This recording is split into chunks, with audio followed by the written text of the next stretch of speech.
Welcome to the Wonder Boldly podcast, hosted by yours truly, Christine. I am going to encourage and motivate you to take action towards your big goals. I'm going to teach you everything I've learned from building a very successful 25-year career, coaching people, and starting my own online business. I am going to give you so many action items you are going to be able to wonder. Hello, and welcome to another episode of Wonder Boldly. In today's episode, I want to talk about our clients. I want to talk about our past, current, future clients.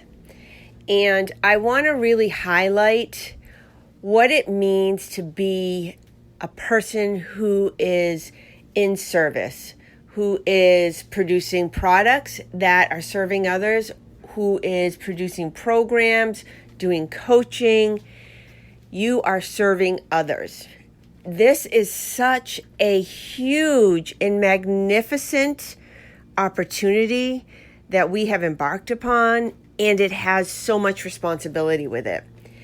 And I really want to highlight for you to think about and take from this episode what works for you, what works for your clients, and move forward in a fashion that really speaks to the responsibility that we have when we take on clients, when we take on customers. So for the rest of this episode, I'm going to be using the word clients. And apply this in your journey with your clients, with your customers, whatever it is. Take bits and pieces that would work for your specific scenario. So, clients, when we take on a new client, so let's say you have a program and people reach out and they want to buy into your program. They are buying in because they believe in you. They trust you, and they are looking for some sort of transformation. They are looking for some sort of help getting further along in their own business. And that is a huge responsibility, and I want us all to take a pause and realize how significant this is and what an honor it is for us to serve. So, what does that mean? Tactically, what can we do to really show that in our work? First and foremost, let's talk about the current clients, okay? And I'm going to say the current clients are the clients that have said, yes, they've paid, and we're onboarding them. Now, I'm using the word onboarding as welcoming them in and processes and steps that I want you to consider for your business. So I'm going to go into those as examples. So somebody has said, yes, I'm joining your program and I'm looking for this transformation. You've had a conversation with them already to make sure it's a fit, because before we even accept that payment, we should be making sure that we can deliver to them what they're expecting. So you want to know, what are their expectations? You want to be very clear in what you're providing. Okay. That being said, so you've done that. Yes, this is a great fit, and you're welcoming this person into the program and into your world, and you're holding an incredible responsibility. Let's get to know this person. So, you know the typical, and I've done them too. This is not pointing fingers. I'm just using examples. You know the typical, what do you want to get out of this program? That typical form that we see when we sign up. What are you looking for? What do you want to get out of this?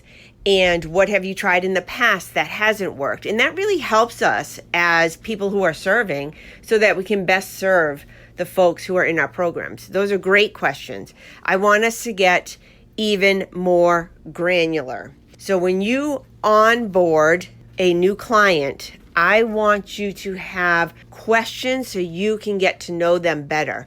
So you can really make sure that you are doing your best so that they are successful. Now, I'm going to pause here and state something that is, I feel like it's the obvious, but I also want to say it out loud here.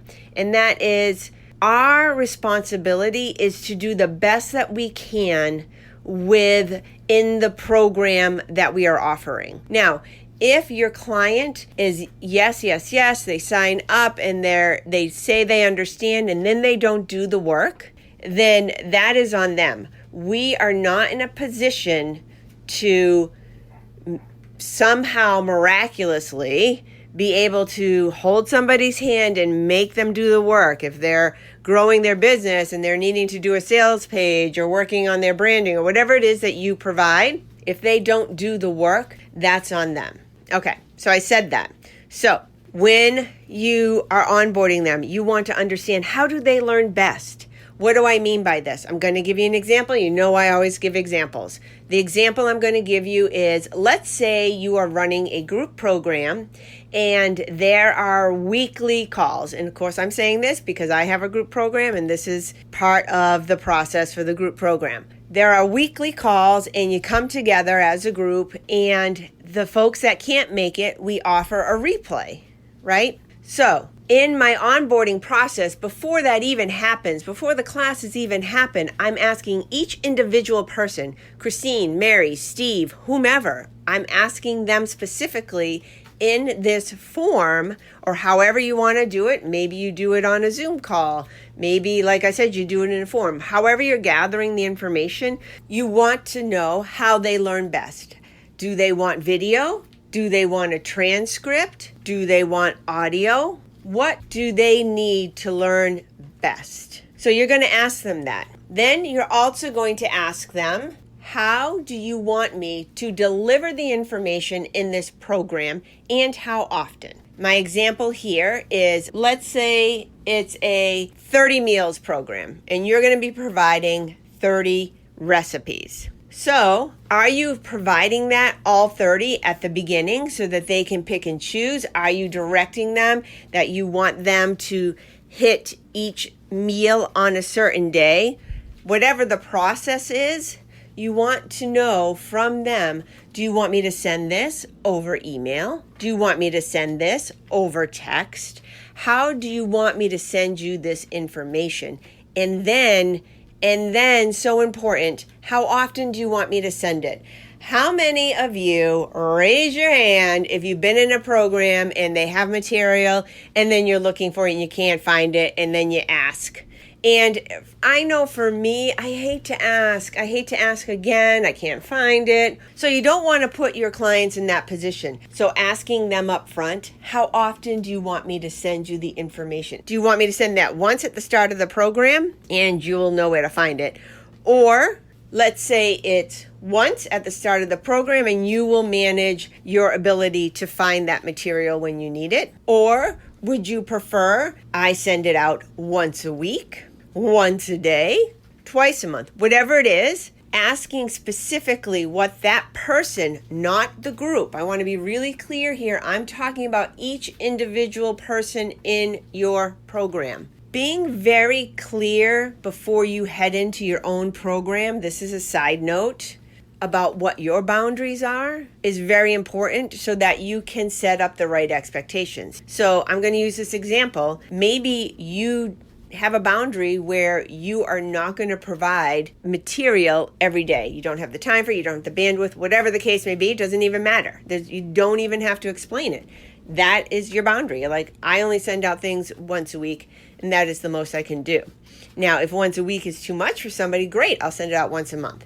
So knowing what your own boundaries are before you're asked the questions is really key, because you don't want to end up creating this constant hamster wheel where you're like working. So set up your own boundaries and then go into these questions. Okay, so I think you get the point. So maybe you will not send out material every day. Maybe you have a multiple choice question. Do you want it every 2 weeks, once a week, once a month? There, boom, you're very clear about what you're offering, and then they can be very clear on what will work for them, okay? The other thing you want to understand when people are joining, let's say, this group program, is how they best like to communicate within the class. So again, my example is, it's a group program and you hold a live weekly class. You need to ask up front, is it okay if I call on you during the group setting, during the group live. Maybe I might be asking, is there anything you need? Which we're going to get to that. Maybe I might be asking, what are your thoughts on this? Are you comfortable with me asking you directly in a group setting? The other thing is people don't know what they don't know, and they might not know what to ask. So a lot of times we see in group programs where the leader, the coach, the mentor, but keep in mind, you're always a leader. They have paid you. They are joining this call to learn from you. You are a leader, and there's so much responsibility around being a leader, hence this topic today on the podcast. So maybe you say, does anybody have any questions? And it's crickets, right? So that is putting a lot of responsibility on your audience. You know the people who speak up, you know the people that have questions, and everybody can benefit from hearing their questions. And then there are other people that might be fine with speaking up, but they don't even know what to ask. They don't have something at the ready on their mind that they want to ask. As a leader in this group program, make suggestions. You can make suggestions based on your past client questions, right? So if you are opening it up, say, okay, I'm going to open it up now to questions. Does anybody have questions? Raise your hand. You know, the typical, we've all been there. Go ahead and do that. The raise your hand, Zoom hand, right? And you've answered some questions, and you know not everybody has asked. Maybe a couple of people have raised their hand and asked some questions, and others haven't. As the leader, you can say, I know that previous clients have asked me XYZ or ABC, whatever it is. Throw out some examples. And what you can say is, does any of that resonate with you? And pause. I like to call it the pregnant pause. And it's very important to do this to allow people to think, to process, then think, okay, there's something there I want to ask, and then hit the raise hand, okay? You don't always have to be talking. So you do the pause, and if there still are no hands, say, well, let me tell you, so this question of XYZ, this is typically what I have felt has worked. And then you can answer the questions even though they didn't raise their hand and say, oh yeah, I'm really interested in that. So pick one. You don't have to go through all three because maybe nobody is interested in any of those. So you don't want to go through all three, but then once you start answering that one question, then that'll spark maybe more questions, and then you can answer that. So 3 of many, but 3 examples of questions you should be asking when you're onboarding your current clients, right? How do you like to learn? How often do you want the material sent to you? Are you okay if you are called upon in a group setting? And then some tips for you on when you have a question and answer period during your group program. Okay, let's talk about our past clients. These are such special people.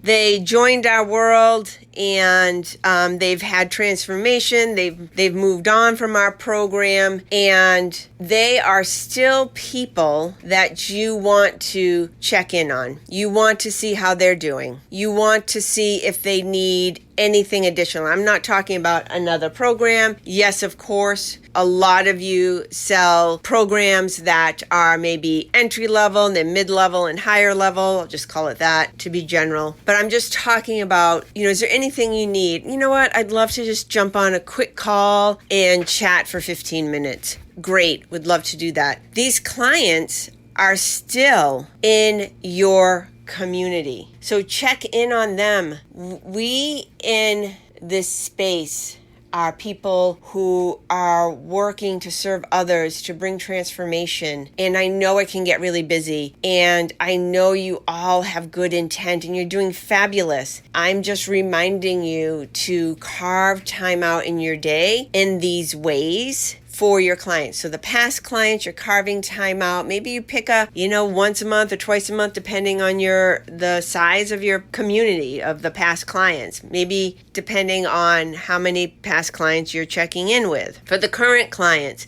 carving out time as you're building that new program, making sure you're asking, have a whole process in place to onboard them, and you're asking them important questions so that they can be as successful in your program as possible. And then your future clients. These may be people that haven't bought a program yet, but they're in your community, or people you haven't even met yet. What are we doing for those people? The best thing you can do, in my opinion, is market research. You know, I have been in so many programs, I have had so many coaches, and I can tell you honestly, in the beginning, the market research, I'm talking 4 years ago, which isn't that long ago. In the very beginning, when I started in this space, I started out by utilizing my corporate background and doing interviewing and resume skills, teaching people how to interview and how to create their resumes. So one of the main things that my coaches and other coaches say is you need to do market research. And that made a lot of sense. I'm like, oh yeah, of course. And then pivot, and then you maybe go into a different area. Like myself, I went into business mentoring, and doing market research again makes sense, right? So now you think to yourself, or I thought to myself, okay, well, I've done my market research. And honestly, my market research has always been so beneficial for all of my clients and for me. Then you join another program or you hire another coach and they're like, okay, you got to do market research. And you might think to yourself, I've done the market research. I haven't pivoted. I'm still in the same area, same niche. And why do I have to do market research again? I know. First and foremost, things change, right? Needs change, technology changes, whatever area you're in, things change. And even if, in a nutrition area, like new studies come out, market research is never done. The thing about market research is you're learning so much, and that's fabulous. And that in turn is going to benefit your future clients. That in turn is going to call in because you're going to add that market research to your marketing materials. Hello, market research is done for a reason. And you're going to be able to stand out and call in people that need you, those future clients. So carving out time to do that market research is so beneficial. It's beneficial for all past, current, and future clients. I hope you found this intriguing. Maybe you'll listen to it a couple of times and pick out the pieces that resonated with you. And I would love to hear your thoughts. I am very interested in collaboration and hearing different opinions. I'm always reading and studying. I love to learn. So I'm never coming at this, even though I might sound really passionate and sometimes I'll use the wrong words. I really try not to, like words like you should do this or you need to do this, because I don't believe that. But sometimes I get so passionate about something, as I am about our clients. Okay, love on your clients. Thank you so much for listening. Until next time, continue to wonder boldly. And if you are looking to fast forward your business, I am kicking off my Fast Forward 6-week business sprint in September. I'd love for you to join us. We will be diving deep into all ways that you can fast forward your business. Things like being omnipresent, things like the client experience, things like collaboration. This is going to be a very intensive 6 weeks. The people that I am calling in are people that are ready to do the work. They already have a product. They already have a service that they've been selling. And we are going to work together to increase and grow your business. If you are interested in this, please DM me at Christine B. Santos on Instagram, the word sprint, and I will reach out to you and we will talk and see if we are a fit. I'm so excited about this program. It is going to be phenomenal. I'm going to give you all the tools and tips and things I've learned over the past few years in the programs that I've been in, from the coaches that I've had, and from my own experience growing my business. I can't wait to see you inside. If you're interested, DM me the word sprint.